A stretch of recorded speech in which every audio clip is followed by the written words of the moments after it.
that the Dayton Flyers are afraid of the Wright State Raiders. That's why they come up with every excuse in the book not to play them. There it is. The hottest take of them all. It's the Justin Kinner Show, presented by Frickers, live on 1410 ESPN Radio.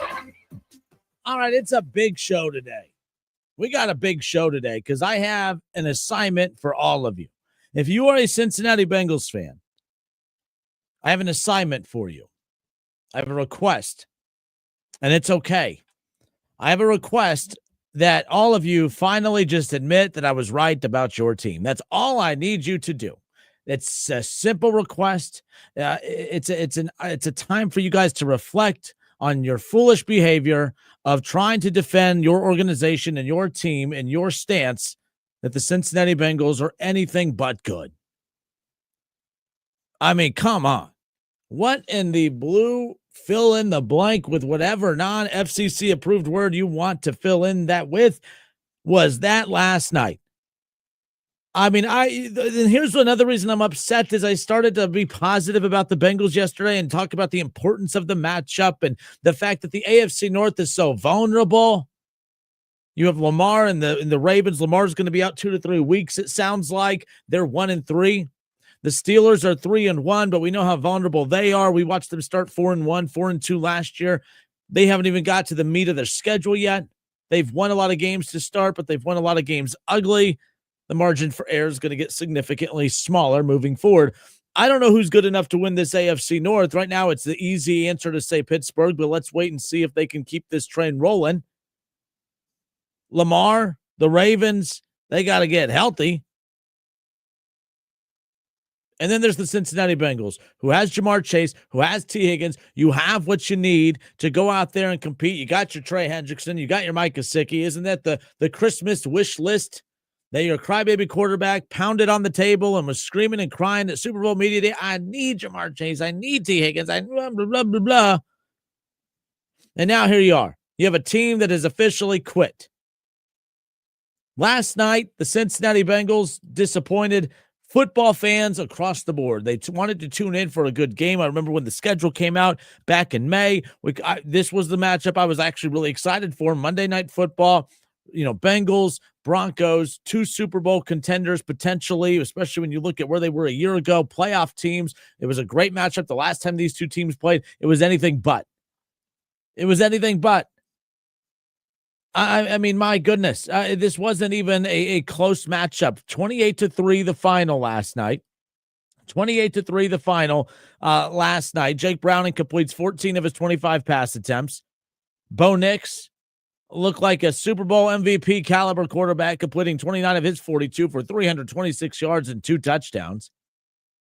I mean, this last night, it's not about the stats. It's not about the score. It's not about anything. It's about the effort. Because we're only 4 weeks into the season. We are 1 month in. You still have all of October, all of November, all of December, and some of January. That was a tough month of football to watch for the Cincinnati Bengals. And I guess the question I have is, what in the heck happened?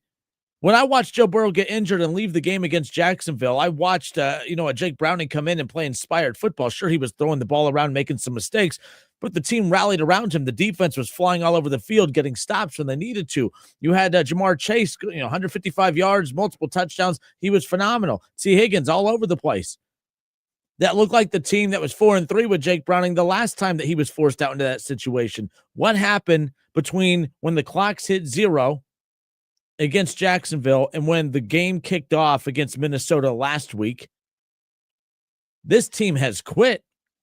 And I'm a Zach Taylor defender, or at least I was a Zach Taylor defender to a certain extent. I believe that, to sit there and give Zach Taylor 0 credit for the success that the team has had, I thought was absolute foolishness on behalf of your fan base. But what I cannot continue to do is support or defend a coach whose team has quit on him.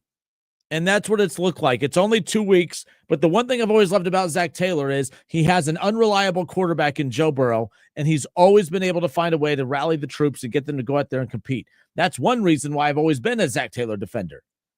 Joe Burrow is not a reliable quarterback. He's constantly hurt. It's always something, whether it's his, obviously an appendectomy, a pinky, a toe, you know what I mean, a shoulder, name whatever CL you want that was snapped in his leg years ago. It's always something with Joe Burrow. And you have a head coach in Zach Taylor who has always found a way to rally the troops for them to be without Joe Burrow for pretty much that entire season 2 years ago to finish above 500. Last year, they have absolutely no defense for them to finish above 500 last year. That's on Zach Taylor. That's why I was a big Zach Taylor defender. But what I've seen the last 2 weeks, them just straight up quitting on Zach Taylor, straight up quitting on the Cincinnati Bengals organization, to me, that just says that all hope has been thrown out the window from what we've seen. That effort last night was embarrassing.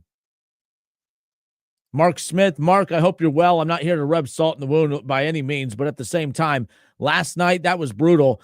Any team that goes out there and lays an egg like that, and you can lose, you're going to be allowed to lose games without your starting quarterback, but what you're not allowed to do is go out there and not try.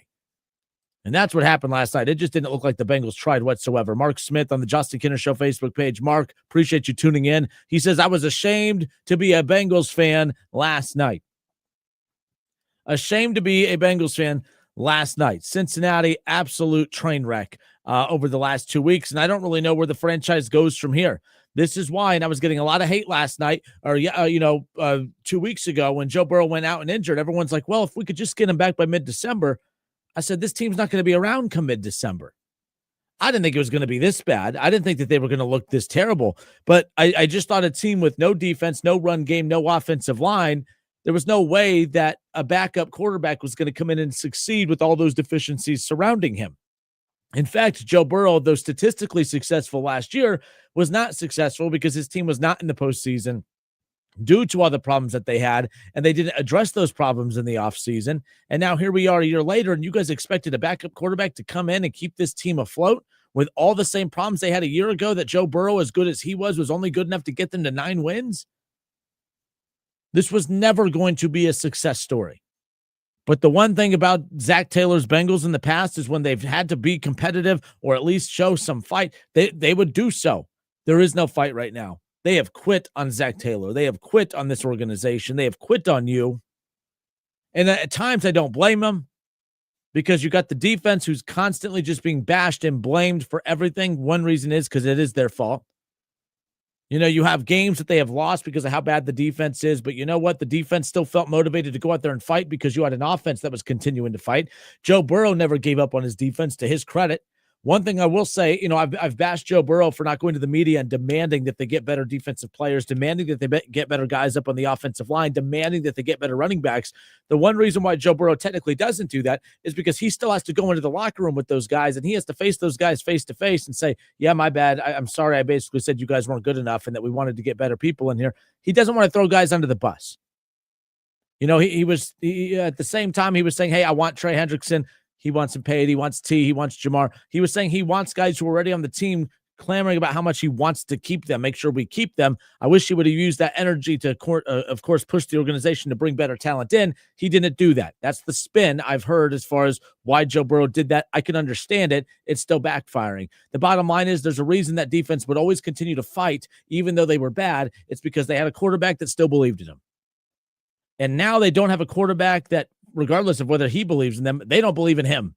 They don't believe in Jake Browning. They don't believe in Zach Taylor now. And now this season, which was supposed to be a fun, promising season for the Cincinnati Bengals, it is unraveled. And we're at a point now where I'm like, I guess the Bengals are counting down the days till they select Caleb Downs in the draft. Guys, I think that the Bengals they look like the worst team in football. Over the last 2 weeks, I don't think there's a team that's worse than them. I don't think that the Saints are worse. I don't think that the Panthers are worse. You guys like to rip my Browns. That's fine. They have a lot of problems. I'm telling you right now, the Browns are better than the Cincinnati Bengals, without Joe Burrow especially. But this version of the Bengals, name one team that they're better than right now. And I'm not here to bury your team and hate on you guys and all this stuff, although I would like an apology. I would like someone to say, Kinner, you were right about this team, because this team stinks. They can't run the football. They can't stop the football. They can't protect the quarterback. This isn't new. This was the same problems that they had a year ago. You guys, this shouldn't be, oh man, I'm annoyed that Kinner's saying these things. You should be annoyed with your team. And to Mark Smith's credit, a Bengals fan who constantly is on my case about my takes on the Bengals, he seems like he's fed up with what he saw last night as well. A wasted season again during the Joe Burrow era. Whether it's Joe Burrow's fault or not, his inability to stay healthy is a problem. Zach Taylor's always at times done a good job of keeping the troops motivated. He has lost. I think this team's tired. You guys are tired as fans. I think the players are tired. I think they're constantly tired of having to battle uphill. The offensive players are constantly tired of having to battle uphill with the bad defense and the bad offensive line and the questionable special teams. The defense is tired. They're tired of going out there, giving it their all while still not being very good and having every finger in the world pointed out them, especially the middle one as of late. It's tough. These players have given up. They always felt that as long as we have Joe Burrow, we have a shot. We may not be good in certain spots, but we're going to continue to fight because as long as we have Joe Burrow, we have a shot. The problem is they don't have Joe Burrow. And the question I have is the front office going to do anything about it? Is the front office going to do anything about it? Are they going to throw a lifeline to this team? Are they going to watch the boat sink? Because there's no life, there's no lifeboats right there, right? The front office is sitting there watching the Titanic sink, knowing there's not enough lifeboats, and it's up to them to go give them more lifeboats. Are they going to go out there and get them a quarterback lifeboat, or are they just going to let that dang thing sink? I think they're going to let it sink. They're going to look at Jamar Chase and say, hey, pal, you wanted your $40 million. Enjoy your $40 million. We're not going to get you anybody that could throw you the football. That's what you wanted. That's what you got. Hey, T, I bet you would love to be with the Colts right about now, right? The Colts, man, I'm sure the Commanders, I'm sure you would do pretty dang well in Washington right about now. Hey, but you wanted to rob us. You wanted to guilt us and get the fans to turn on us because we weren't going to pay you because it didn't make sense to. But hey, you got your money. Good job, T. All right, your name's T, and you're taking a bunch of L's. But you got your money. Congratulations. We're not throwing you a lifeline to help, get a guy to throw the football. Why the Bengals have not picked up the phone yet to the Giants to get a Russell Wilson. Like, Russell Wilson's not an elite level quarterback anymore, but he's definitely better than Jake Browning. And can you imagine the moon ball being tossed up in the air for a receiver like Jamar Chase and the T. Higgins? All he has to do, all Wilson has to do is just drop back, lob it up, and let those guys go do it. Something that Jake Browning seriously can't even do at this point without handing it off to the other team. This front office is going to sit back and watch these guys drown. And it almost feels like it's the front office saying, you got what you want. Does anyone else get the vibe that it's the front office versus the Bengals and not the front office for the Bengals? Serious question. If the Bengals move forward and they do not try to fix the quarterback situation and just let this team drown, doesn't it kind of feel like it's personal? Like it's, hey, we didn't like that our players bullied us into having to pay and go away from what we wanted to do. Because I don't think they, and again, not stirring the pot here, I don't think they wanted to pay T. Higgins. They definitely didn't want to pay Trey Hendrickson. And they got bullied and they got pushed around, smeared into doing something they didn't want to do, not once but twice. They wanted to pay Jamar Chase. That one, I believe. But because of their stupidity, they ended up paying way more for him than what they could have, but that's besides the point. I feel like the front office is sitting back and just letting this team drown because, hey, if you would have let us save the money on T and Trey Hendrickson, we could have used that money to go add other pieces elsewhere. But because you bullied us, we couldn't do that. So enjoy. This is what you wanted. This is what you get. And by the way, I'm not saying that that's the right thing. It's almost just the vibe I get. I get the vibe that the front office is enjoying watching this roster drown because this is what that roster wanted. Right or wrong, I'm not saying it's right. That's just the vibe I get. Am I wrong, though? Do you disagree? Why would they not try to go get a Russell Wilson? And I guess the other question I have is, do you guys even want Russell Wilson? I guess we could look at it from that perspective. And I'm just saying Russell Wilson, I would really kind of like to see what Jameis Winston does. Jameis Winston made Joe Flacco can't do anything with these receivers in Cleveland. Jameis Winston made Jerry Jeudy a 1,000-yard wide receiver last year, and he's not a 1,000-yard wide receiver. So imagine what he could do with actual 1,000-yard wide receiver type talents. The Bengals offense is non-existent. They can't pass. They can't run. I mean, did I see this right, that they were held to under 200 yards, total yards offense for 3 of the first 4 weeks of the season? What are we doing? If the front office gave a damn whatsoever, if they had a competitive bone in their body, if they gave a damn at all about Zach Taylor or the players on this roster or you, the fans, they would be on the phone right now trying to get a Kirk Cousins, trying to get a Jameis Winston, trying to get a Russell Wilson. But if you think that they care at all by continuing to roll Jake Browning out there, I don't know, man. I think that's silly. I mean, it is what it is at this point, but it is what it is. We'll see what ends up happening the rest of the way, but that was atrocious last night. And a lot of Bengals fans seem to be fed up. But what's the solution? You're fed up. You're pissed off. What's the solution? And a lot of people are saying, get rid of Zach Taylor. Serious talk here. I mean, does like Dan Pitcher become the interim head coach? Like, does, you know what I mean? What do they do? Or as the, does firing your head coach, not even in the middle of the season, a quarter of the way in, not even a quarter, just a month in. What does that do? I don't, honestly, I know you guys may think I'm crazy. I don't think firing Zach Taylor a month into the season is the solution. Being on the phone, aggressively trying to do whatever you can to go get a Jameis Winston or somebody, that's how you fix this. And by fix, I don't even necessarily mean, oh, we're going to win 11, 12 games, but you're 2-2, you're still 500. It's not like you're 0-4 or 1-3. You're 2-2. You're a 500 team as of right now. Act like it. But they're not acting like it. They're acting as if they have given up on the season. All right. Ann Anderson. Ann says, I know you talked about this yesterday with Hal McCoy, but there are 14 players on the Reds playoff roster that played at some time with the Dragons. Ann, always enjoy hearing from you. We're going to talk plenty of Reds coming up here around the corner. Hunter Green on the mound tonight. I cannot wait. But we're going to talk some Reds, and we'll have some of that interview with Hal McCoy coming up here around the corner. But I'm going to step away for a few moments. I want to pick up with this. We're going to talk about the Bengals last night with Jason Fitz. He's going to join us coming up, I believe, in just about 20 minutes or so. So I'm going to step away for a few moments. I'm going to open up the phone lines, 937-518-1410. I know you're angry, but I always say this to anyone that's angry and upset about something. What is the solution? So don't just call into the show and say you're angry. Don't just comment in the chat right now on the Justin Kinner Show Facebook page or ESPN Dayton's YouTube channel. Don't just comment that you're sick of this and that you're embarrassed. What's the solution? Are you against the idea of the Bengals trying to find a way to go get a quarterback? Or are the problems much deeper? I know a lot of you want to blame Zach Taylor. I'm not saying you can't blame him, but I don't know how that blaming him doesn't do anything to fix this, and firing him 4 games into the season doesn't do anything to fix this either. What's the solution? Let's discuss it more when we come back. Jason Fitz, Yahoo Sports, joins us around the corner as well, and then it'll be all things Reds as we head into tonight's wildcard matchup. Game 1 between the Reds and the Dodgers, 9 o'clock, first pitch right here on 1410 ESPN Radio. We'll be right back. More of the Justin Kinner Show presented by Frickers. Frickers, your home for fun, food, sports, and spirits.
All right, everybody, we are back. It's the Justin Kinner Show presented by Frickers. Frickers, your home for fun, food, sports, and spirits. Coming up here later on tonight, game one between the Reds and the Dodgers. Hunter Green's going to be on the mound, and it's the Reds' first playoff appearance since 2020, although I don't really count 2020, but it is what it is. The Reds are back in the postseason. That is all that matters.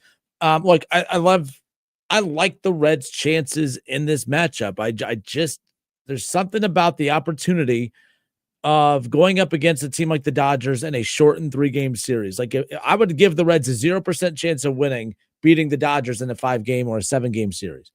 But a 3-game series, when you have Hunter Green on the mound, that's something that's completely different.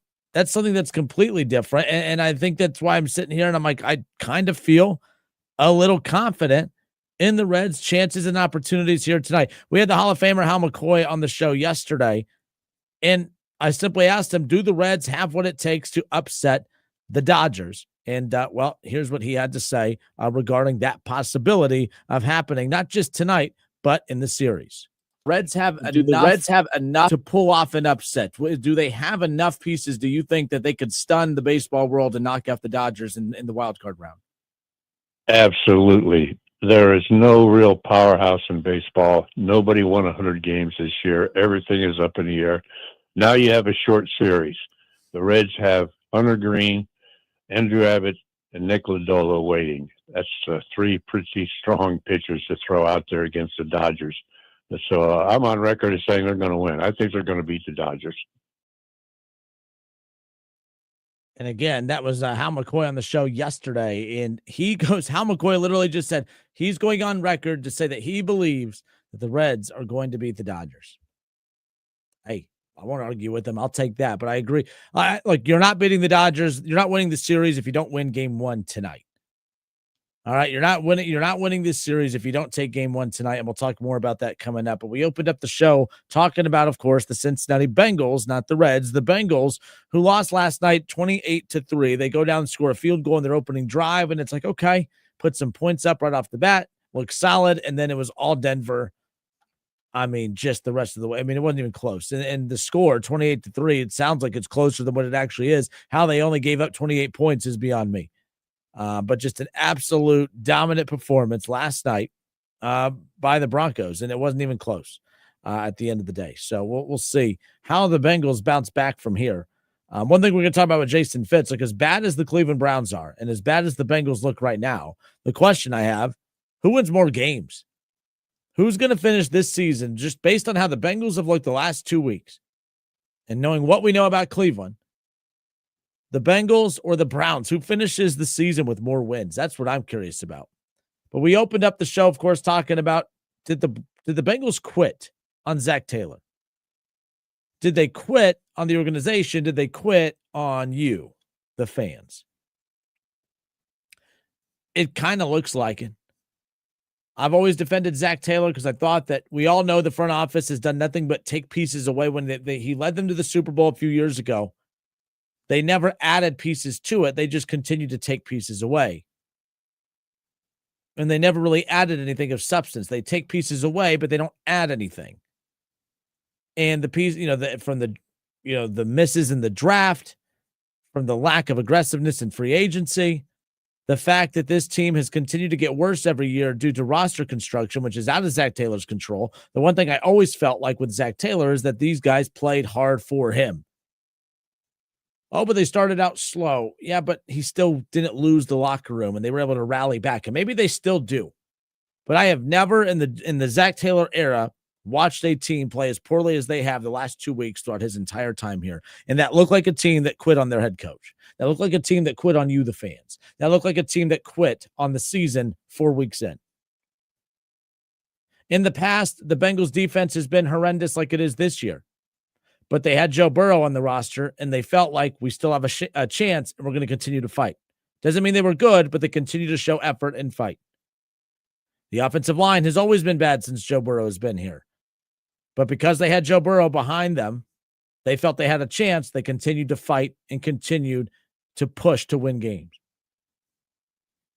every deficiency and flaw on this team has always been able to still overcome some of those because they wanted to fight, because they felt they had a chance, because Joe Burrow, and I said it the second he got injured, he's done for the year.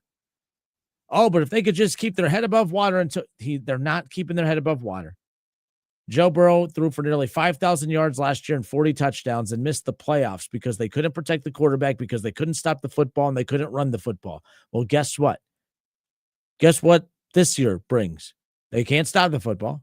They can't run the football. They can't protect the quarterback. And if Joe Burrow couldn't make the playoffs while throwing for nearly 5,000 yards and 40-plus touchdowns, completing 70% of his passes, and what would have easily been an MVP season had they just won one more game, what the blue hell makes you think that Jake Browning's going to do it? There's no way. There was never a way this team was going to win the second Joe Burrow went out. And to be honest, I'm not even convinced that this team was good enough to win with Joe Burrow out there. Yes, they beat the Jaguars, but look how bad they looked with Joe Burrow out there for the first half.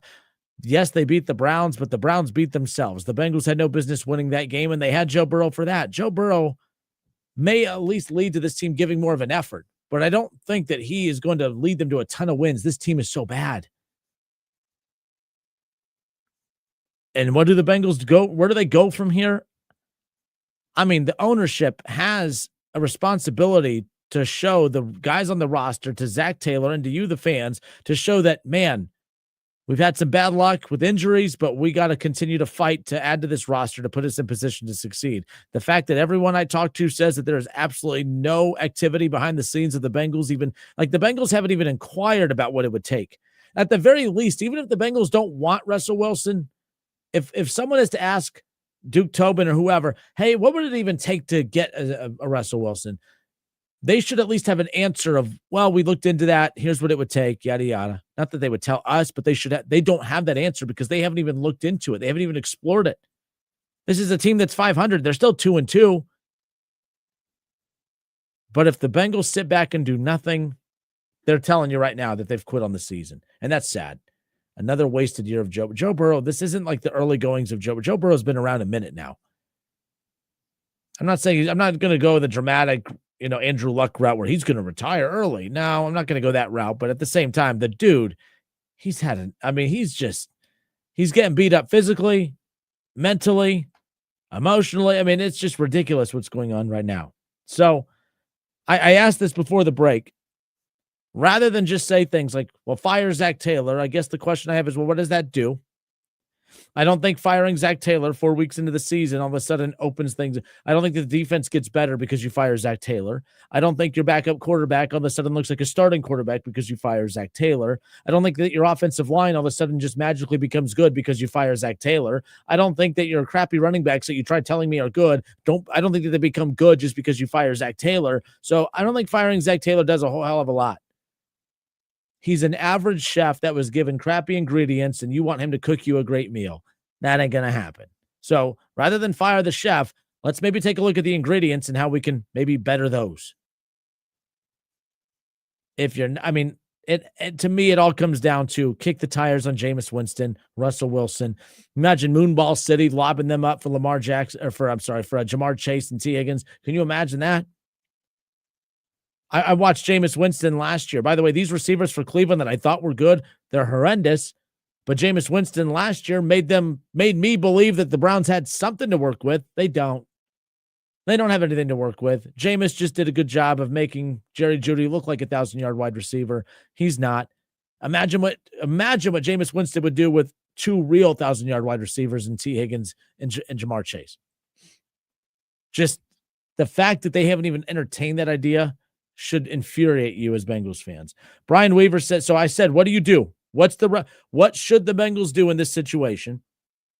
Brian Weaver says, trade Trey and fire Zach. I get the sentiment to fire Zach Taylor. I'm one of those, if you're going to do something, what does it accomplish? Firing Zach because you're mad, I don't think accomplishes anything. If there's a chance it can make you better, then fine. I don't see where that makes them better, but I understand where you're coming from, Brian.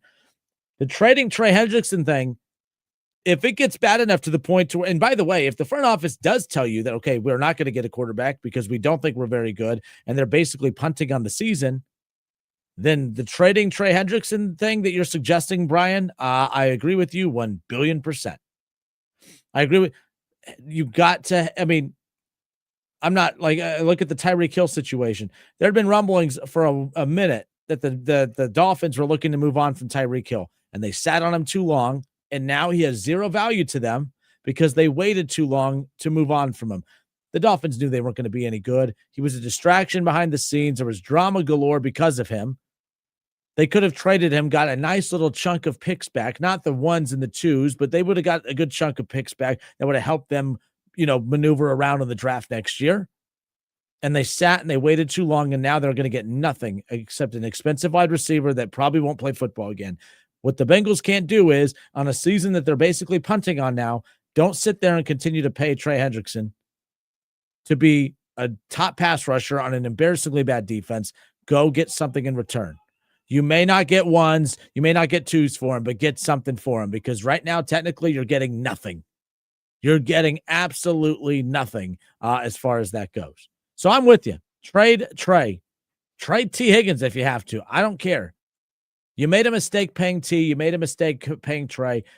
Get this figured out. Ride the ship if you can. Brian continues to say, not sure that they win another game based on the last two games. Yeah, if the Bengals look like they did the last two games, I don't see who they beat the rest of the way. That's how bad it is. Ron Howard, what up, Ron? Says, can you imagine what the Lions score will be? I mean, I haven't even looked. What is that line? I thought I heard it was like a 9.5 point line or something crazy. Let's see. The Lions next week or this week coming to Cincinnati. Man, I've seen a lot of big lines like this, and it's usually a team that's on the road. The Bengals are the home team, and they are a 9.5 point dog against the Lions this Sunday. The Lions are a 9.5 point favorite on the road. Man, that's brutal. Ron also says the GM has to go, doesn't understand. They don't have a GM. They have a guy that takes credit when things go well, and then a guy that disappears when things don't go so well on Duke Tobin. It's annoying. They don't have a GM, Ron. Alex, what up, Alex? Alex says, I'm not sure there is a solution. Yes, Jake Browning is struggling, but when your tackles allow both defensive ends to walk around them untouched, that's a clear schematic and or personnel issue. Signing a quarterback won't solve their issues. Zach Taylor has kept the same offensive scheme for 6 years and does not adjust according to personnel. The defense, I won't even go into that, and it's tough to tell if Golden is in over his head or not because of how bad the defense is. I saw so many players. Alex, thank you. Don't get me started on the Al Golden thing. Go look at the Colts right now. The Colts, they thank you for getting rid of your defensive coordinator from last year. Lou Anarumo, the Colts are so grateful that you did that. The Colts, they're very good. The Colts are hoo-daying it right now because of the stupidity in that front office to actually think that Lou Anarumo was the problem. I said this before. It was a red flag to me. The second the Bengals let go of Lou Anarumo, how many teams pounced on getting him in for an interview? It was the second red flag when multiple sources I talked to, when it came to Al Golden when it came to Notre Dame, only one team wanted to talk to Al Golden. The team that got him. When you are getting somebody that you're not winning a tug-of-war contest with, are you really getting someone that's that desirable? And when you let go of somebody who people instantly dove on top of to get, I think that's telling you all you need to know. The Bengals made a mistake moving on from Lou Anarumo. Lou Anarumo, maybe they're not better this year with Lou Anarumo than Al Golden, but Lou Anarumo wasn't the problem. It was the personnel. Bengals are exhausting. And I'm a Browns fan. They're also exhausting. We'll get into them later on in the show as well. All right, we'll step away for a few moments. Plenty more still to dive back into. 10.5. Brian Weaver says 10.5 is the line right now. The Lions are favored by 10.5. That's brutal. Weaver says Jameis Winston or Russ doesn't fix the defense or a line. They just need and I completely get that. Just like, because that was my point about even if they had Joe Burrow, I don't know how much better this team is because technically Joe Burrow doesn't tackle. He doesn't pass block. He doesn't kick field goals. He doesn't do any of the stuff that this team, he doesn't run the football. He doesn't do any of the stuff that this team struggles with. But I do think it's one of those where if the other players on that roster trust who's under center, and they may not trust Jameis as much as Joe Burrow, but if they feel like they have a chance with Jameis, they're going to play a little harder. The Bengals need to go get somebody. You can't just punt on the season. You can't, right? I mean, they will, they're cheap. But like I said earlier, this almost feels like the front office is looking at the roster, looking at Jamar Chase and T. Higgins, and looking at Trey Hendrickson, looking at Joe Burrow and saying, hey, we did everything you wanted. Now look at you. It almost feels like it's the front office against the Bengals and not the front office for the Bengals. All right, we're going to talk about this more when we come back with Jason Fitz from Yahoo Sports. We'll talk all things Bengals. Did the Bengals quit on Zach Taylor last night? And will the Browns or the Bengals finish with more wins this season? We're going to talk about that with Jason Fitz when we come back. It's the Justin Kinner Show presented by Frickers. Frickers, your home for fun food, sports, and spirits. We'll be right back.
All right, and we are back. The Justin Kinner Show presented by Frickers. Frickers, your home for fun, food, sports, and spirits.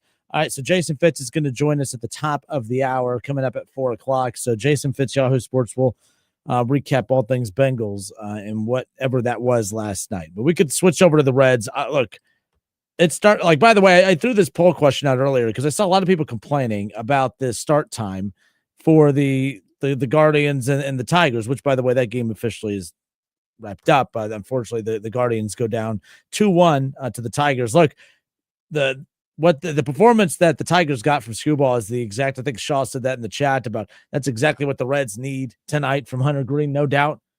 But like, it's going to be a lot of low scoring games in these playoffs, and that's what I'm anticipating tonight. So when people bring up the fact that, the Reds struggle to score runs, I think a lot of teams are going to struggle to score runs. Now, the Dodgers are a team that they average 5 runs a game on the season. So, it's going to have to be a big outing from Hunter Green coming up later on tonight, no doubt about it.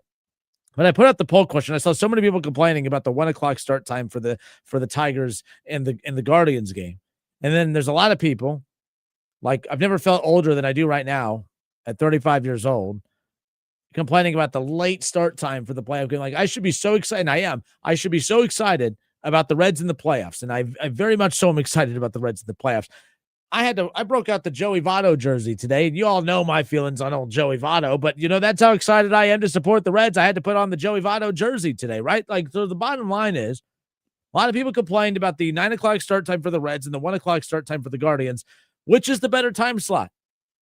Which fan base got hosed more with the designated time slots for their playoff series all week? Reds fans, we got to watch the Reds all week. We have to watch them at 9 o'clock all week long. All right. Ron Howard says, you're on your poll question. I hate to say it, but Cleveland, they have a that was a different question you're answering as far as that goes. Yes. Which is the worst spot?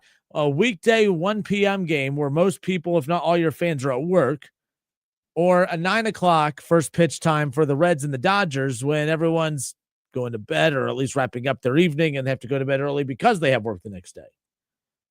So, it is what it is. But both fan bases right now, Guardians fans are just pissed that their team lost in general. But I feel like a playoff game, you'd love to be able to be home.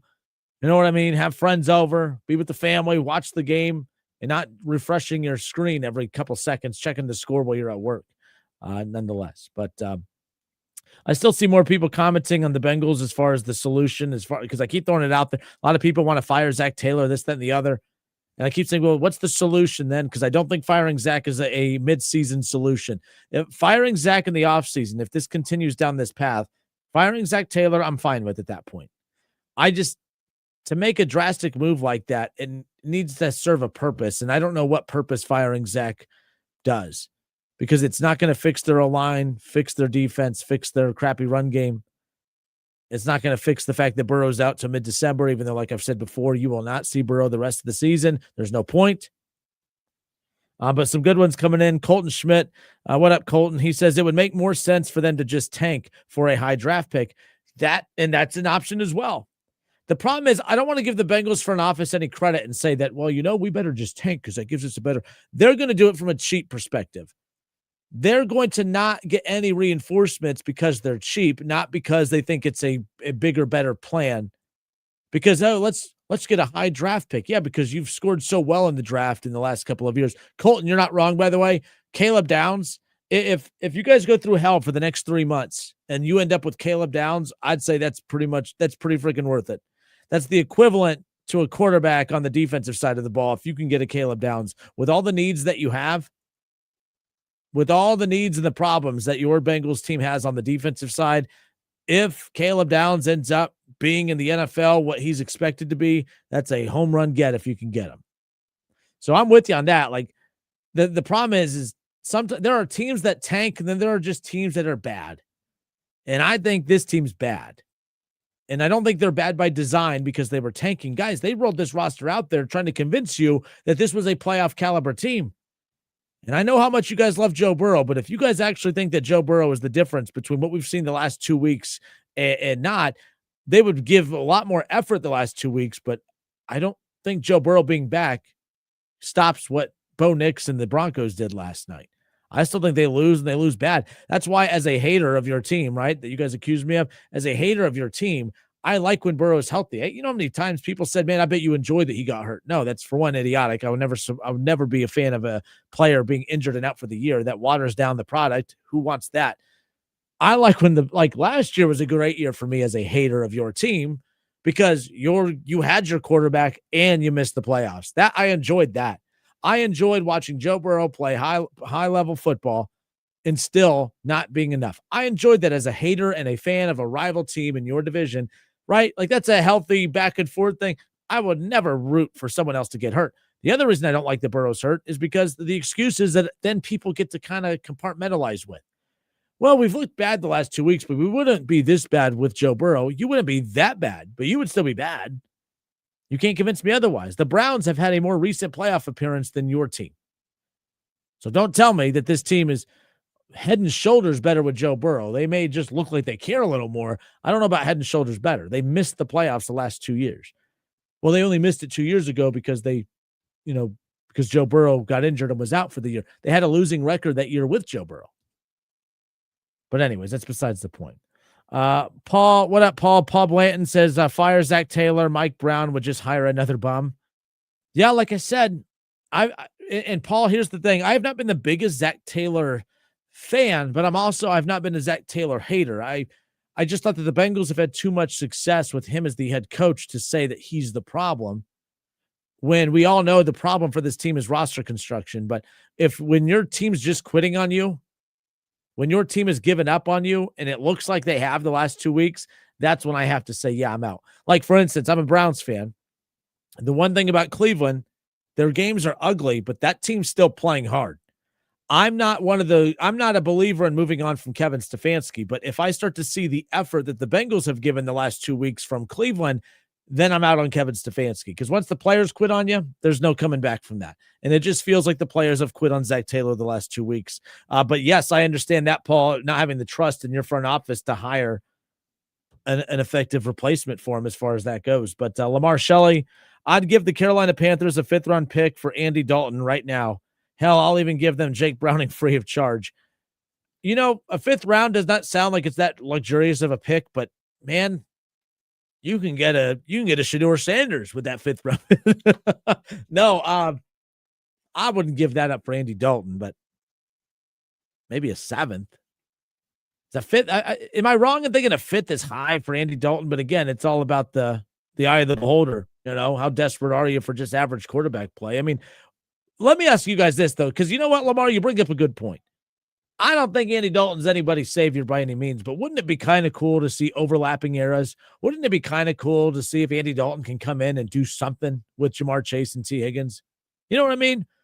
Andy Dalton doesn't erase the bad offensive line or the crappy defense or the inability to run the football, but wouldn't it be kind of neat just to see the previous era of Bengals quarterback play with this era's receivers? Just, why not? If you're going to be bored and watch your team lose, why not? You might as well watch something interesting. So, yeah, Shaw says a 5th for Andy Dalton is way too high. That's what I thought. I was like, am I crazy for thinking that it's way too high for Andy Dalton? Absolutely.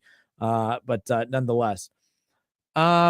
Oh, Shaw, you're answering the poll question from earlier. The 1:00 games would be better for me. I have to be at work before the sun even thinks of rising. I'll see the first few innings. See, I work in sports radio. I have a little flexibility here in the building to have the games on and all that stuff. Obviously, I'm not just a radio host. There's so many more responsibilities I have during the day, but I do have the flexibility to put the game on. That's not the case for everybody. So, yeah, I guess what I'm saying is, for me, selfishly, I prefer the 1:00 games, but I would feel like, I guess, I don't know. The 9:00 games stink, but I'm going to stay up tonight and watch it. I will stay up tonight. All right. I can't sit down on the couch and watch it, or I'll pass out and fall asleep. So I'm just going to, crack open a few beers, sit around the fire, and watch the game outside as long as I can. So, and hopefully the Reds make it interesting for a full 9 innings. There you go. There you go. All right. I'm Justin Kinner. It's the Justin Kinner Show. I promise we'll get into the Reds. My bad. But I just got a text. Jason Fitz said he's ready to go. Step away for a few moments. Jason Fitz is going to pop on with us next. It's the Justin Kinner Show presented by Frickers. Frickers, your home for fun food, sports, and spirits.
All right, everybody, we are back. It's the Justin Kinner Show presented by Frickers. Frickers, your home for fun food, sports, and spirits. Reds baseball coming up later on tonight. They have the Dodgers, game 1 of the wild card round. Hunter Green going to be on the mound, and we'll talk about that more coming up in a bit. Appreciate the Hall of Famer Hal McCoy for giving us some time. We were able to preview that matchup earlier with him. I appreciated the fact that, hey, while everyone is just, hey, we're happy we got here when it comes to the Cincinnati Reds, he truly believes that the Reds have a shot, especially when it comes to who they have on the mound here tonight in Hunter Green, and we'll talk more about that coming up here just around the corner. Let's talk about that other team in Cincinnati, a team in Cincinnati that we thought for sure we would be talking about getting to the postseason. That's the Cincinnati Bengals. And after a 2-0 start, it's not looking as likely. Still a lot of season left to be played. Joining us now, Jason Fitz, Yahoo Sports. Jason, appreciate your time as always. No Kev this week, but I think you and I can hold it down. Yeah, look, I was thinking of you watching this abject disaster of an offense because – look, I don't want to be too hot takey. You know me. I try not to live too much in that space. But I just kept watching it and thinking to myself, what exactly does Zach Taylor bring to the table? Like right now, and it's easy. It's only 2 losses. You said there's a lot of football left. Yeah, they've got 2 more tough games coming up in a row. Then maybe the schedule breaks for them a little bit. But as I said on Yahoo Sports Daily, at some point, if your offense is roll out Joe Burrow and then we're just going to be fine, that's fine, but what are you paying your head coach for?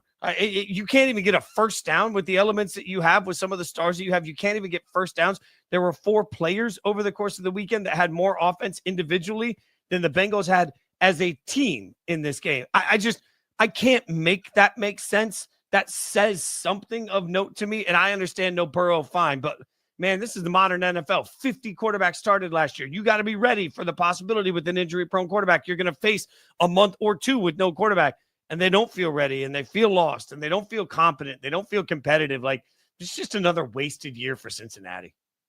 Another wasted year. And people thought I was just being negative right off the bat when Joe Burrow went out and injured, and I said, well, hold up.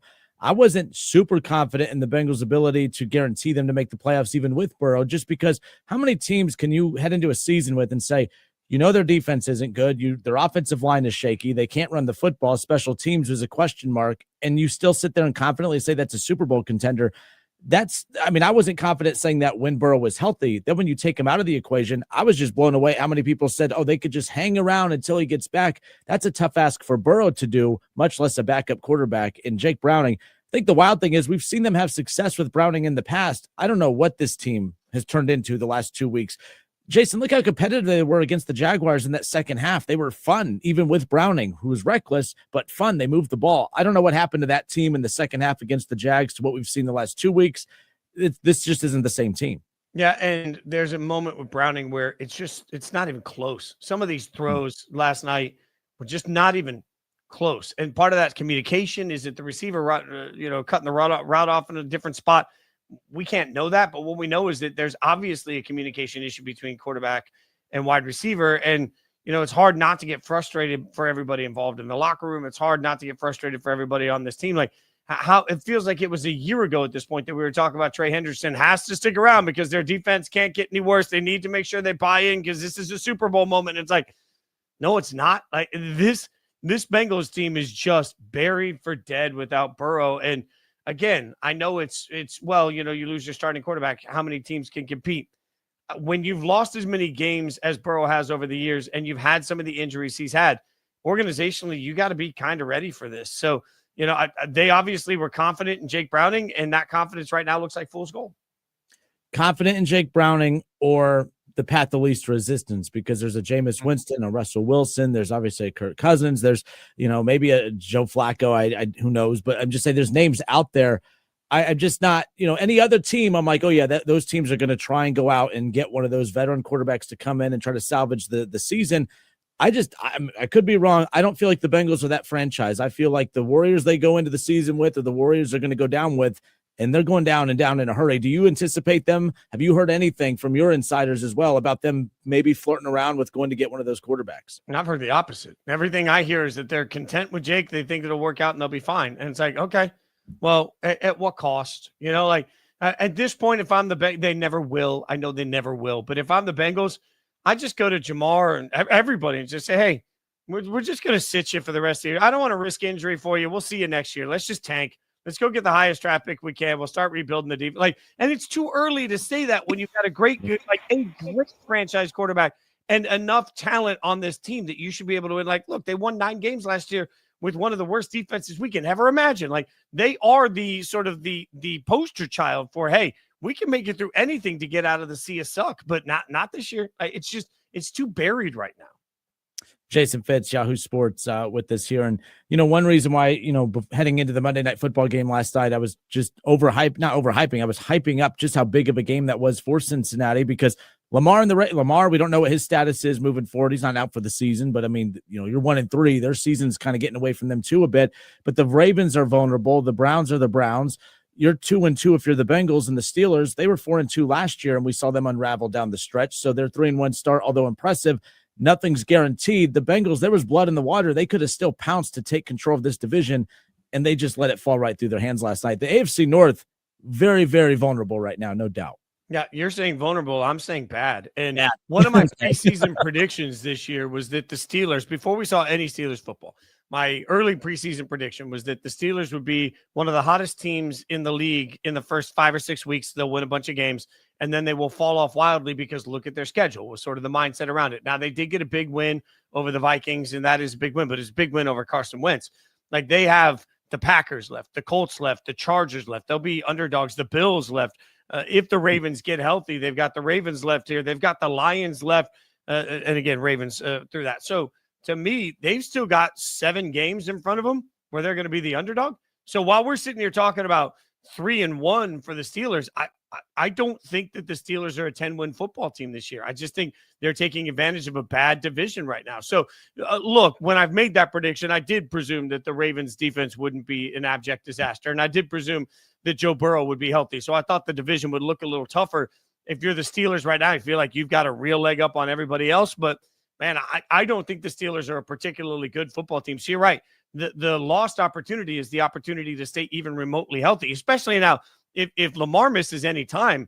The Ravens could fall to 1-4, 1-5. Like, this was your chance to really separate from a team that has way too much talent to be bad. The ironic thing is, as bad as the Ravens have been to start, as bad as the Bengals have looked, still question marks on the Steelers. Do the Browns have the strongest side of the ball of any team in the North with that defense right now? We talk about the Bengals wasting another season of Joe Burrow and the weapons they have on that offense. It crushes. I didn't expect this offense to look super high powered, but it's even more crushing to see how good watching the defense be good is almost more crushing than it is if they were just bad all the way around. Do the Browns have the strongest side of the ball of any team in the North right now in the defense? Yeah, it's not even close. Yeah. And it's not, and the Herculean lift, we're watching a Browns defense that is just their backs against the wall on every drive because 10 points could be 10 points too many. Right. So when you put that on as a stress for the Browns from minute 1, and they still perform through the majority of these games. Like, by the end of a game, that defense is exhausted and it's been put in every terrible position you could ever imagine. And I think the heartbreaking part about this is that there isn't an easy solution for the Browns. Like, I had somebody tell me yesterday when we were talking about the NFL in general and said, you got to remember, sometimes you run 2 miles and then you realize you're 2 miles from your house and you don't have a way to get back. And that's where I feel like the Browns offense is. Like, they ran the 2 miles and they're here and it's like, oh man, like, this is real. We knew what the worst case scenario would be, which is Flacco's really no good and there's nothing there, but we're not seeing development of either of the rookies to justify making a change. Like, they're living in that worst case scenario hell at the quarterback position. I don't think there's an easy solution. People keep asking me, when's Dylan Gabriel going to get a shot? Think about what we saw last week. That game was out of hand, and you know it, right? Like, that game was out of hand in the second half, and they didn't put Dylan Gabriel in, even in junk time, until so late that he got 1 throw. So what the Browns really told you is that whatever they're seeing in practice tells them clearly Dylan Gabriel isn't even ready for mop-up duty in a game that doesn't matter at that point. Like, the game was out of hand, and you lost it, and you're like, nope, can't put Dylan in. I think that's a statement to what the organization sees and what they don't believe in. And that's why everybody's stuck, because the only solution out of this was we're going to survive the tough games. Then Dylan or Shador is going to be ready and they're going to come in and the season will feel better. Do any of us believe that's really going to happen? That was a perfect game to put either of those young quarterbacks in to just get junk time. And they didn't do it until it was too late to get any meaning out of it. seeing what we've seen from the Bengals the last 2 weeks and what we know about the Browns, just a Bengals-Browns question for you. Which team finishes with more wins at the end of the year? Well, I think the Browns might actually finish with more wins right now. Someone asked me that earlier today, and I said, maybe it's the homer in me, but I knew we were having you on today. I was like, he's partial to this. Ask you. Okay, cool. I'm not being a homer. I feel like it's the Browns just because of that defense. I don't know what the identity of the Bengals is. I mean, the Browns can find a way to beat the Packers if you slip up at all, right? Like the Browns will win some games they shouldn't win because their defense is so sneaky good. And I just don't trust Jake Browning at all. And the other part about the Cincinnati equation is there's a lot of people I see online presuming that he's just going to come back in week 13 and everything's going to be fine. He being Burrow. We have no idea. Like the timeline on this could be longer. It could take a minute to get back in football shape. He could be coming back to a team that has 3 wins. And what's the point at that point? Like there's so many variables with Burrow. Yeah. I don't trust Jake Browning to go through the rest of this season. Like, I think it's funny that there were people trying to tell us the first time he trotted out on the field, no, he could start in some teams. Like, no, Jake Browning's a starter. Really? Now we've seen it. I don't trust Jake Browning at all. I mean, I don't understand how you go into most Sundays with hope, knowing that you are just wildly not capable of competing with the other quarterback, no matter who the other quarterback is. All right, good stuff. Jason Fitz, Yahoo Sports, awesome enough to give us time. We never talk baseball, but here in Dayton, a lot of Guardians fans, a lot of Reds fans. Guardians fans been complaining all day because their game started at 1 o'clock, their playoff game against the Tigers. A lot of Reds fans, like myself, complaining because we got to wait till 9 p.m. to watch our team play. Which one is worse? We have jobs that we're able to sneak off and watch some of these games. But for Reds fans and Guardians fans, which is worse? The fact that you can't watch your team because you're stuck at work, or you can't watch your team because the game's going to get done too late and you'll work the next day. Which fan base got hosed more based on their team's playoff start times? Definitely midday. Although, let me say this. I love midday baseball. In fact, if I could become the, Rob Manfred, if I could take the job and become the commissioner, I would end Major League Baseball season instead of on a Sunday against the NFL when you're getting your ass kicked. I would have ended the games on Friday, and I would have done an all-day slate starting at noon all the way to the end. Like, force a takeover of the day of baseball, make closing day as impactful as opening day. So I actually really love midday baseball games. I don't love it when, as a fan, you've had to suffer through an entire marathon of a regular season, and now you got to use a sick day if you're lucky enough to have one to watch your favorite team play in the playoffs. Imagine if, when the Bengals played the Raiders in that first game in Cincinnati in the playoffs a few years ago. Imagine if that had been on a Thursday afternoon at noon. We would have lost our collective mind. So as much as I hate having to stay up so late to watch these games, I think it's terrible planning by everybody involved.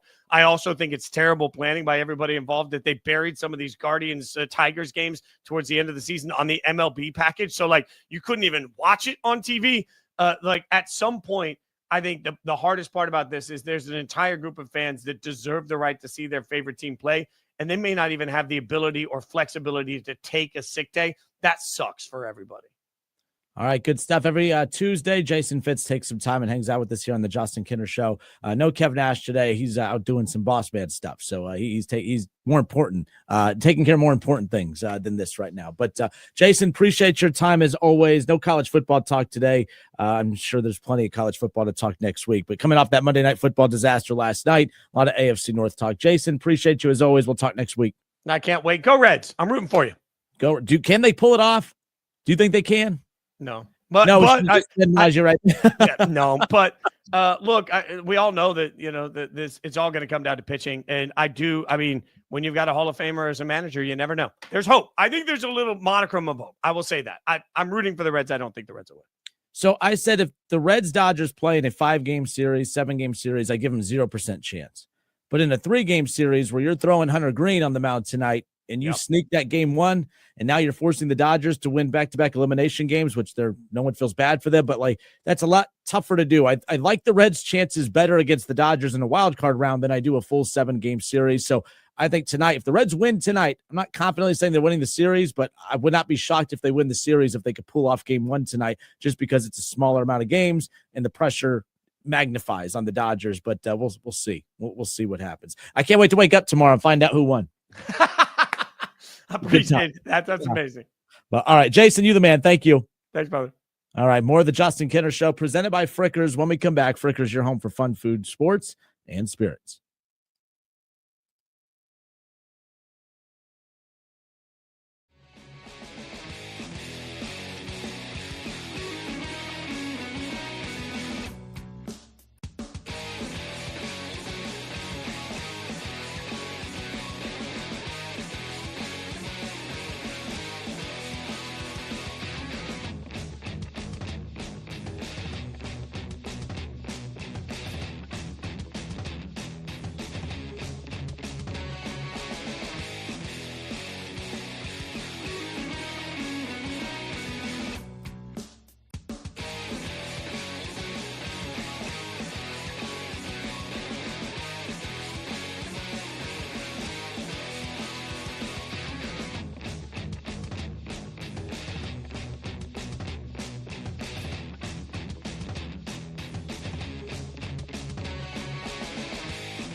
All right, good stuff. Shout out to Jason Fitz, Yahoo Sports. Appreciate him giving us some time.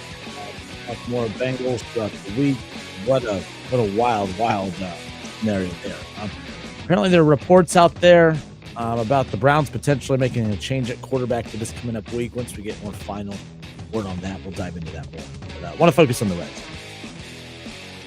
Talking about the Bengals not being a playoff team. Definitely not going to waste your time talking about the Browns, another non-playoff team. Let's talk about a playoff team here in the state of Ohio.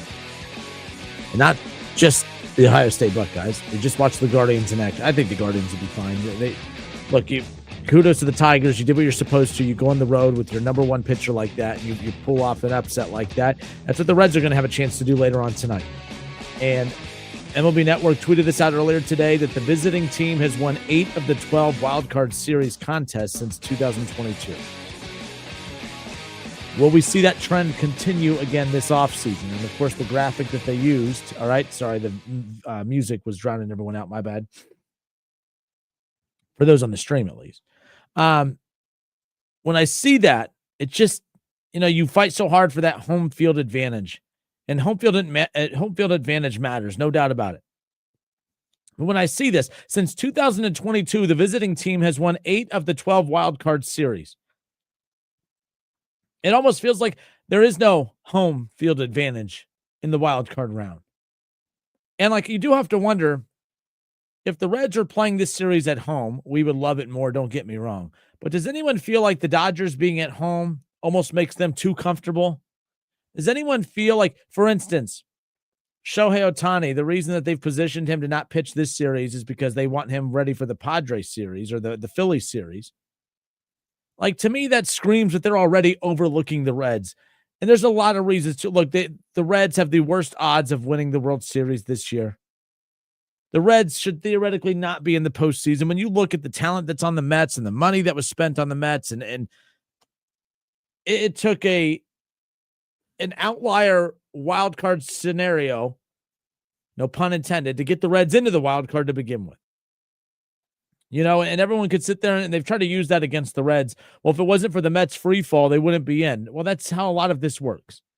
Every year there's a team that doesn't do what they're supposed to. There was multiple teams in the National League this year that did not do what they were supposed to. There was a lot of teams in the National League that did not play the way that they were supposed to. One of those teams, the Atlanta Braves. The Atlanta Braves did not play and live up to what they were supposed to be, right? The Diamondbacks were supposed to be a World Series contender this year, right? There was a lot of teams. I think that the Cardinals played about what we expected. The Pirates are about what we expected. The Padres did their thing. Obviously, the Dodgers. The Giants, were supposed to be a middle-of-the-pack team, and that's exactly what they were.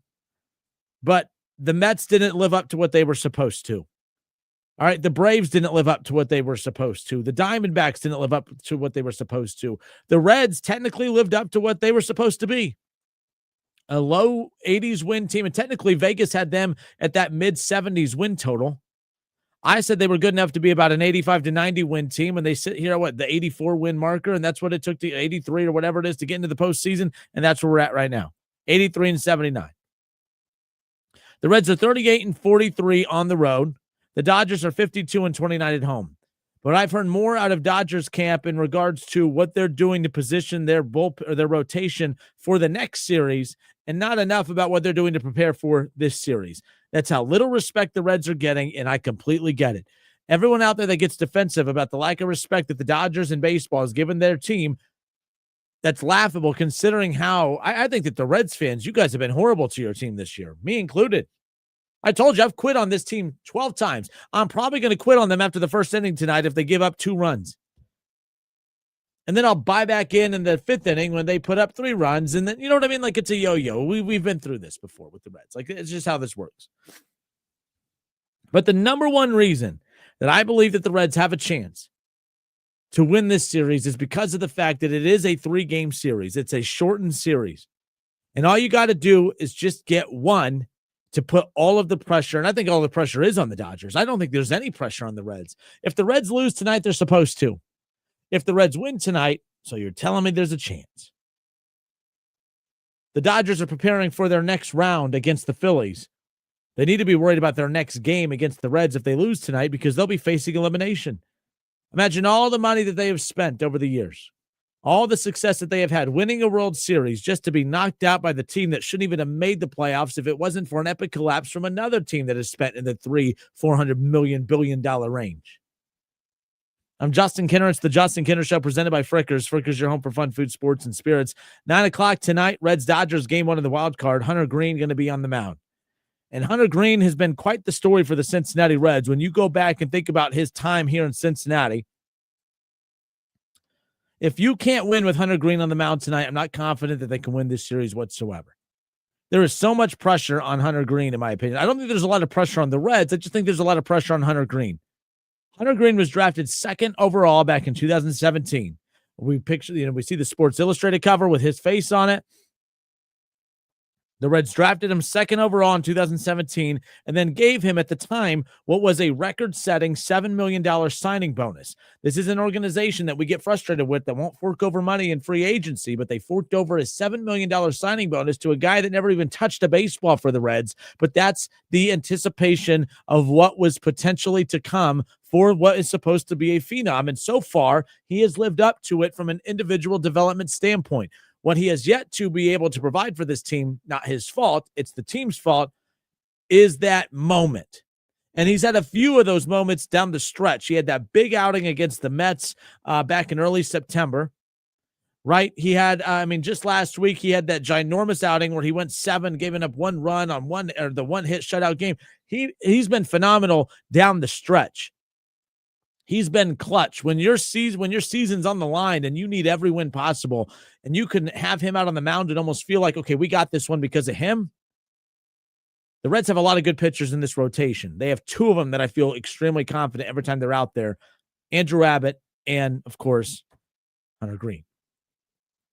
But the Reds were telling you from the very beginning, giving him that record-setting $7 million signing bonus, that they believed he was going to be something special.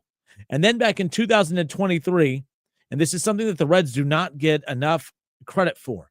We rip in the other sport, the NFL, how that front office drags their feet when it comes to contracts and everything else, getting them done early so you don't overspend. Well, guess what? The Cincinnati Reds, they did what every smart organization should do, and that is try to get deals done early to avoid overspending down the road. Kudos to Brad Meader. Kudos to Nick Craw. Kudos to that group of guys that have been a part of that organization for a while that were behind that, because they got Hunter Green to sign a 6-year, $53 million extension with the Reds back in 2023 that averages out to about $9 million a year. Keep in mind, Hunter Green's 6-year, $53 million contract extension with the Reds, which was signed back in April of 23. If you remember, it runs through the 28 season. There's a club option for 2029, and the deal, it does include performance escalators, of course, that will increase its total value, I think, to like just under $100 million over that time. But that's called money well spent. You're not, that's one of those, if he doesn't get close to $100 million throughout this contract run, that's because, well, he failed to achieve those escalators, which is individual performance. It's a great deal for the team. It's a great deal for him. I mean, the Reds just don't get enough credit for that at the end of the day. To me, I just think the Reds deserve more credit at the end of the day for getting that deal done early the way that they did, because it's really put them in a position to have a lot of flexibility. Now what they do with that, it's still to be determined. It's still to be determined as far as I'm concerned, because it's like one of those things where it's one thing if you're saving money, but if you're saving money and not doing anything with it, then what? But hopefully the Reds, again, I said this on yesterday's show, I'm hoping that what Terry Francona has done with this group, I hope that this is the worst roster that Terry Francona manages during the rest of his tenure in Cincinnati. But this deal for Hunter Green, there are over 80 starting pitchers that are making more than Hunter Green in today's game. Are there 80 pitchers that you would take over Hunter Green in baseball today? Not even close. The Reds deserve more credit for that deal. I mean, at the end of the day, like, to get this, I mean, this is not just and I'm also a big believer in not every team has an ace. Every team has a pitcher that you would deem your best pitcher. I just don't think that every team has an ace. I believe the Reds have an ace, and I actually think they're close to having 2, and it's not Nick Lodolo, It's not Chase Burns. It's Andrew Abbott. If you take Hunter Green out of this rotation, I think the best pitcher would be Andrew Abbott. Would you consider him their ace? I think he's pretty damn close. We've seen more consistency from Hunter Green over the years than Andrew Abbott, but Andrew Abbott has put up ace-like stuff this year. But there's no denying the greatness of Hunter Green right now. And I feel like they have a shot because he's on the mound tonight. And if the Reds can get one game and have a 1-0 series lead in a best-of-3 where all they have to do is win one of the final two, I feel pretty good about the Reds getting to play a home playoff game against the Phillies next week. Hal McCoy said it on yesterday's show. He's calling his shot. Hal McCoy said it on yesterday's show that he believes that the Cincinnati Reds are going to win this series. Take a listen. But do the Reds have enough to pull off an upset? Do they have enough pieces, do you think, that they could stun the baseball world and knock out the Dodgers in the wild card round? Absolutely. There is no real powerhouse in baseball. Nobody won 100 games this year. Everything is up in the air. Now you have a short series. The Reds have Hunter Green, Andrew Abbott, and Nick Lodolo waiting. That's three pretty strong pitchers to throw out there against the Dodgers. So I'm on record as saying they're going to win. I think they're going to beat the Dodgers. That's Hal McCoy. If you missed that interview, we do have that coming up for you here around the corner. But that was from yesterday's show. Appreciate Hal doing that, by the way. But, man, to get Hunter Green. By the way, guess how much the Reds are spending on Hunter Green's contract this season? $1 million. I'm sorry, back in 2023, they spent $1 million. 2024 was $3 million. This season, it's $6 million. My apologies. He'll be 26 years old next year. The Reds will spend $8 million on Hunter Green. And then in 2027 and 28, it'll jump up to 15 and 16 mil, and there'll be a $21 million club option for 2029. This just might be the best contract. This might be the best deal in the history of Reds baseball, and I'm not exaggerating that. Because Hunter Green is their ace, and he is, of course, a Cy Young caliber pitcher. That, yes, it's going to jump up. It's going to more than double It's going to more than double in the next 2 years. But even at 15 mil a year for Hunter Green, all right. I mean, if you look around the league, the price for starting pitchers like Alex Cobb, by the way, who was coming off a missed season to injury at 37 years old. If you guys remember, he got a $15 million 1-year prove-it deal. A lot of bounce back candidates, like a lot of pitchers who are like, you're going to sign them to like a 1-year, 2-year deal just to see if they still have anything left in the tank. Those guys are still getting $17 to $20 million in that range. And now you have this guy who's getting 15 mil a year to be your ace, one of the best pitchers in all of baseball, and a guy that's making us feel like the Reds have a chance tonight. That's pretty damn cool. That's big time. And like I said, 80 pitchers make more than Hunter Green does right now. There are not 80 pitchers better than Hunter Green right now. That's a hell of a deal. It's a hell of a deal. All right, in the comment section, before we get to Hal's interview, do the Reds have a shot to win tonight? And if the Reds have a shot to win tonight, do you believe that they can get it done? Win the series? Well, Justin, there's no way they could beat the Dodgers. That's why it's called an upset if they do. And I do think that there's a way. If this was a 7-game series, I don't like the Reds' chances. In a 3-game series where you get to throw out Hunter Green, Blake Snell's fantastic, don't get me wrong, but I'll take Hunter Green when healthy over Blake Snell. I like the Reds' chances tonight. I think the Reds get it done. I think they win tonight. And then I think right now, too, I haven't felt that excitement from the fan base yet, but I do feel like once you guys see the Reds on the screen tonight, once you tune in tonight and listen to the Reds on the radio or however you're going to tune in, however you take that game in, I truly believe you're going to finally see that, this team does have a shot. And it's all going to come down to Hunter Green. Brian Weaver says that Abbott should be the day 2 starter, not Lytle. Littell, I'm sorry. I always say his name wrong. People constantly correct me. I'll never get it right. Is what it is, but I get it. I thought that was a little questionable as well.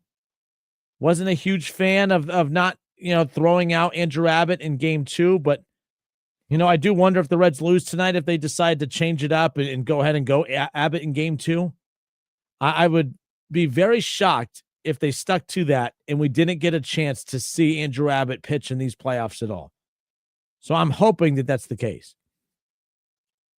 Nick Kirby, shout out to Nick Kirby with Chatterbox.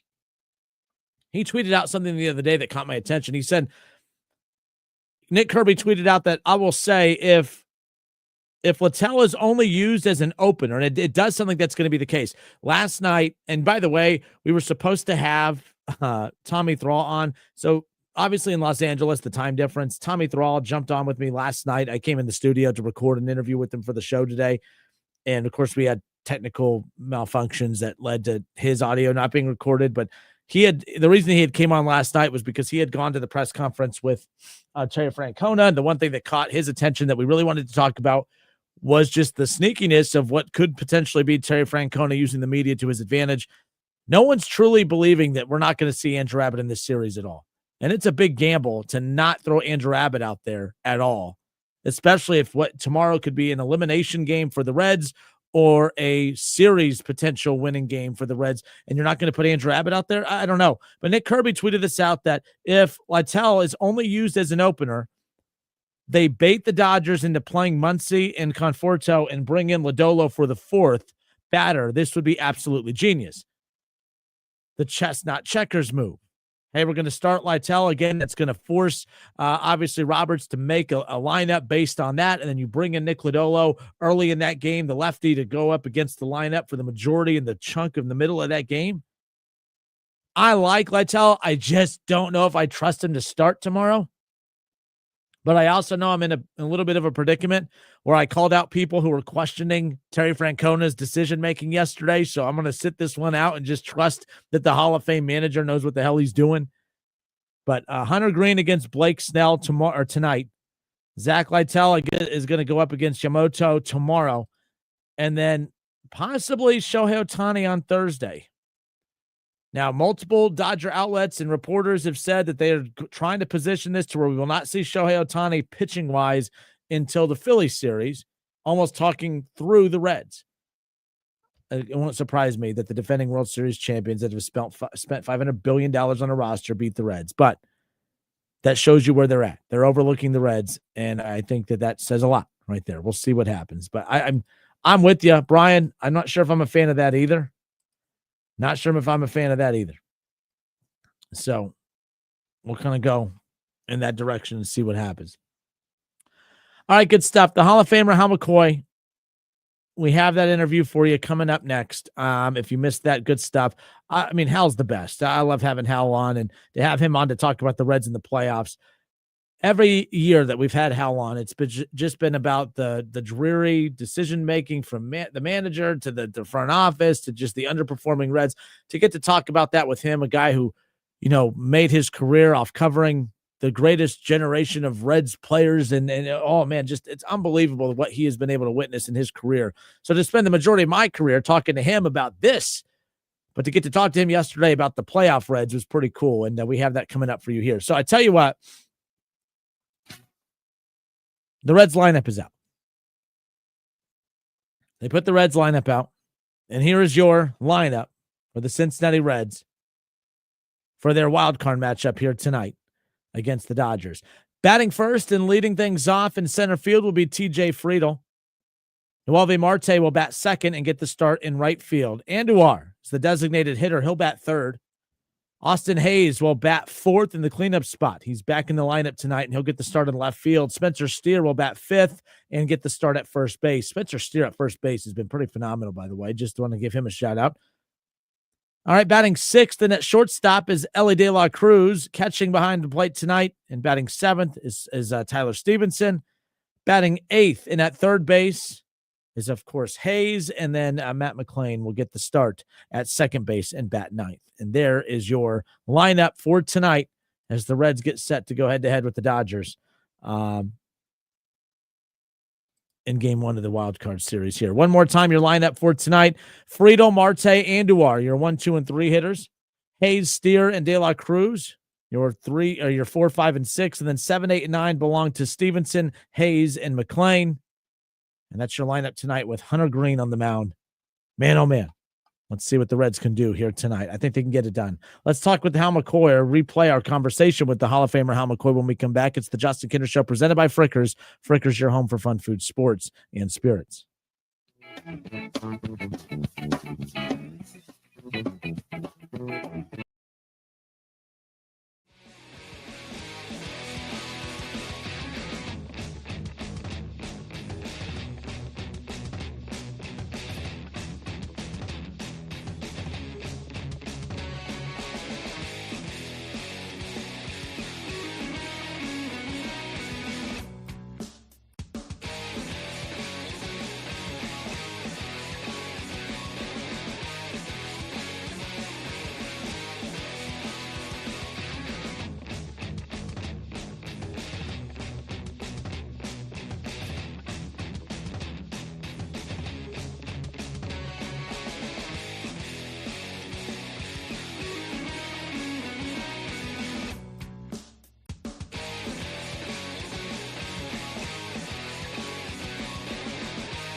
Continue talking Reds with the one, the only, the Hall of Famer, Hal McCoy. Hal, I've known you for a long time.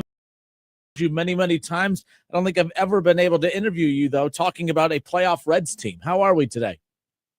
We're great, fantastic, and you're absolutely right. What a change, huh? A chance to talk about going to the playoffs instead of what's going to happen next year, who's going to be the manager next year, or what are the team going to do next year. We got the playoffs to look forward to. And now that we are here, let me ask you, because, and I have no problem admitting I've quit on this team many times. I don't know how many times I've cracked this mic and said, and I'm sure you've done it in your columns and others, like, all right, I think the season's done. It was a fun run. They kept us locked in deeper into the season than usual. But at what point in the last month, Hal, did you start, or did you start buying in, like, oh, this team actually can do this? Or really was it taking you into the middle of yesterday afternoon before you started to believe it?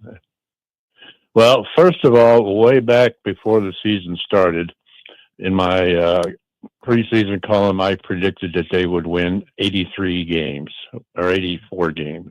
83. They won 84. So I was close there. But during the course of the season, I wrote them off at least 4 times. Probably, I know I did after they lost 4 straight to the A's in Sacramento. And then they finished the series with St. Louis. They were 74-75, and I wrote them off again. I said, they're done. But then they went on this streak, and I didn't believe them. Going to Milwaukee. They were playing well. They beat the Cubs 4 straight, but I still wasn't convinced. I knew how they played in Milwaukee and what Milwaukee had done to them. So I figured they'd go to Milwaukee and either get swept or lose 2 out of 3 and lose it. But give them credit. They won 4 straight from the Cubs and 2 out of 3 from Milwaukee. They did not back in. They won it, even though they lost the last game of the season. Still, they won it themselves. I mean, especially when you look at the fact that they had to, like you mentioned, the Cubs to go to Milwaukee, who have owned them for not just this season, but for many years now. They had to do a lot of stuff down the stretch. Now, they lit their house on fire, and then they wanted credit for putting it out. But, hey, they made it difficult, but it doesn't matter. They got there. I opened up the segment, Hal, talking about that. A lot of people were bringing up the fact that, they only got in because the Mets free falled, but there was a lot of other teams right there in the mix as well, and only the Reds were able to make it between them and the Mets down the stretch. They have a lot of deficiencies, just like the Cardinals and the Giants and the Diamondbacks and others who are right there fighting for it. But the one thing that they had that nobody else had is that strength, which is their pitching. They have that heading into this series with the Dodgers, and I know that the Dodgers are the heavy favorite. We've spent a lot of time talking about that today, but do the Reds have enough to pull off an upset? Do they have enough pieces, do you think, that they could stun the baseball world and knock out the Dodgers in the wild card round? Absolutely. There is no real powerhouse in baseball. Nobody won 100 games this year. Everything is up in the air. Now you have a short series. The Reds have Hunter Green, Andrew Abbott, and Nick Lodolo waiting. That's three pretty strong pitchers to throw out there against the Dodgers. So I'm on record as saying they're going to win. I think they're going to beat the Dodgers. You look at the history and the success that Terry Francona has had in the postseason. I mean, he wins literally everywhere he goes. The one thing I always think about when a team makes the playoffs for the first time in a while is the fear of a manager without a lot of success over managing. The Reds don't have that. They have an experienced captain leading the way, obviously, in Terry Francona. What kind of edge does that give the Reds, a team that's new to the playoff picture right now, but not so new when it comes to the guy that's leading them there? How much of an edge does he give them going up against an experienced team like the Dodgers? Definitely. Once again, before the season, I wrote that Tito Francona would probably make a difference in 5 to 7 games this year. And I think he did, probably more than that. He's a calming, steadying influence. He lets them have fun. He's got a great personality. They all love him. And he's a great strategist, a great manager. But most of all, it is how he handles his players. And he would be the very calming influence. His mantra is one game at a time, this game and this game only. And that's what he'll emphasize going into Tuesday's game. Let's win this game. Wednesday and Thursday will take care of themselves. And the team has bought into this, and that's why I like them to do well in the playoffs. I don't think any team in baseball wants to play the Reds right now. No, not with that pitching. No doubt. How Right. it's funny. We hear how regionalized baseball could be at times, and I've seen a lot of complaining on social media that when the Reds, man, they made the playoffs. Where can I go get my tickets? A lot of people are realizing for the first time exactly what the format is. The Reds don't get a home playoff game in the first round. For them to get a home playoff game, we would have to see them beat the Dodgers in this wild card round, of course. What's your thoughts on the format? I know they've tinkered with this. I mean, it used to you play 162 games for a one-game wild card, which was just wild to me. What do you think of the format now where all 3 games, if it does go to 3, all the games will be played in Los Angeles for the wild card round?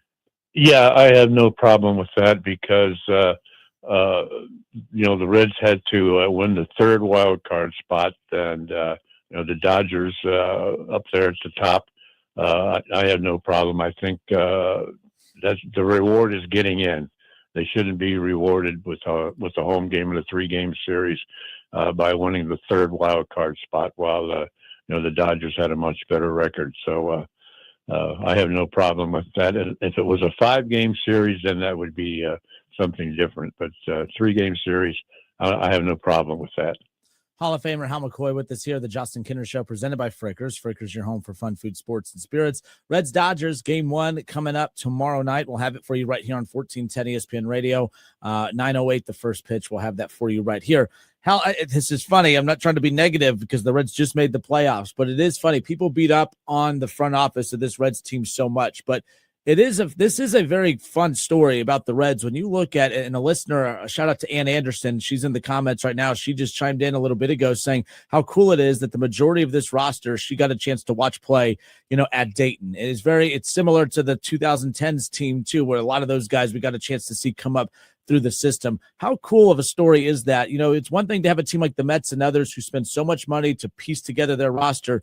Then you look at the Reds, who frustratingly at times, they don't like to add a lot of outside pieces, but they've pieced together and built a playoff roster now. You could officially say that. How cool of a story is the Reds? When you look up and down this roster, these are Reds guys that they've traded for, that they've developed, brought up through the system, and we've even had a chance to see the majority of these guys play in Dayton. Yeah, it's very cool that, they've got a nice blend. They have the young players that they brought up through the system, but they also at the trade deadline, they added Brady Singer and they added Andujar. So they have added some pieces to help them get where they are. But the majority of the players are homegrown, done with $119 million payroll, as opposed to the Cubs at $340 million. That's a cool story. It really is. Elly De La Cruz is going to be a huge opportunity. I mean, we know the superstar player that he is. He comes with his faults, obviously, a lot of deficiencies playing it short, but now the lights are going to be as bright as they've ever been for him in his Reds career.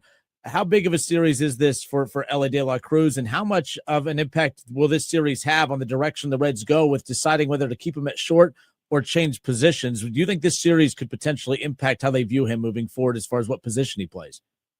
No, I don't think that'll have much to do with it, but he could have a big impact on this series, no doubt about it. He's finally looks as if he's found his home run stroke again. Yep. And as you'll recall, a couple of years ago, he said, "LA is my town." Well, now he gets to go in and try to prove it. But you and I have talked about this many times. I still think he belongs in the outfield, in center field. 26 errors, leads the major leagues at shortstop, makes spectacular plays, botches the routine plays, and I just think he'd be a lot of better in center field, chasing down balls in the gaps, and has the strong arm, which he overuses at shortstop, and makes bad throws, hesitates as if he wants to show off that arm, and then tries to gun it over there, and too often throws wildly. But the Reds don't listen to us, but I think he belongs in the outfield, and I don't know. They've got a great young shortstop, but he was at Double-A last year, that Edwin Arroyo, that's probably ready. But it'll be interesting to see what they do with him. Last thing on the way out, Hal, whether it's a Matt McClain, a Sal Stewart, obviously the list goes on and on with these young guys. This is a young roster still. That's a lot of these guys are playing in the biggest stage they've ever played in, which obviously Ellie's most important when it comes to with the bat being in his hand. Who's the second most important player that you think has to have a big, not just game, but series, in a shortened series against the Dodgers? Well, a couple of players, probably. I would say Spencer Steer. They need him to do some hitting, and I would like to see Ke'Bryan Hayes come out of his funk. Bang lower in the order right now. Even though the Reds are in the playoffs, they have not been hitting. It's been all pitching. It's against the Dodgers. I think the Dodgers are averaging 5 runs a game, and I'm afraid that they're going to do some scoring. So the Reds are going to need to get some offense and quit leaving runners in scoring position, which is what they've done all year, and that's been their Achilles heel, leaving runners on base. But if Ke'Bryan Hayes, he's a great, he's a platinum glove third baseman. He's even better than I thought he was after seeing him play here with the Reds. But he's been kind of in a rut with the bat, and it would be great to see him come around. How my ADD got the best of me earlier. I started asking a question, forgot it midway, and then veered somewhere else. So I'll end it with this one. You bring up Ke'Bryan Hayes. It was one of the biggest names that they got at the deadline. A lot of underwhelming, sexy names, but impact guys is what they went and got. And we've seen so many good moves that the front office has made. I know it's the popular thing to beat up on the Reds front office, but how much credit do they deserve? I mean, a lot of the moves that a lot of fans poo-pooed ended up being some of the bigger moves that have helped propel them to this point. How much credit do you think this front office should get for building this now playoff roster? I've been one of their biggest critics all along, and I have to bow down to them. They've gotten into the playoffs. They went out at the trade deadline, and as you said, they didn't get any marquee players, but they brought in some pieces that they needed and fit them in the right places. So I give them a whole lot of credit. I have to back down because I've been on their case for several years. Well, that could either be a good or a bad thing, Hal, because they could say, oh, man, we got there with this. Let's add to it. Or they could say, see, we don't need to add a whole lot. Like, it could be a good or a bad thing. We'll see moving forward. But let's get through this series first. Exactly right. All right, good stuff. The Hall of Famer, Hal McCoy, awesome enough to give us some time. Hal, I know you're busy. Thank you so much as always, and hopefully we'll talk soon. Anytime, Justin. Thank you for having me. All right, good stuff. The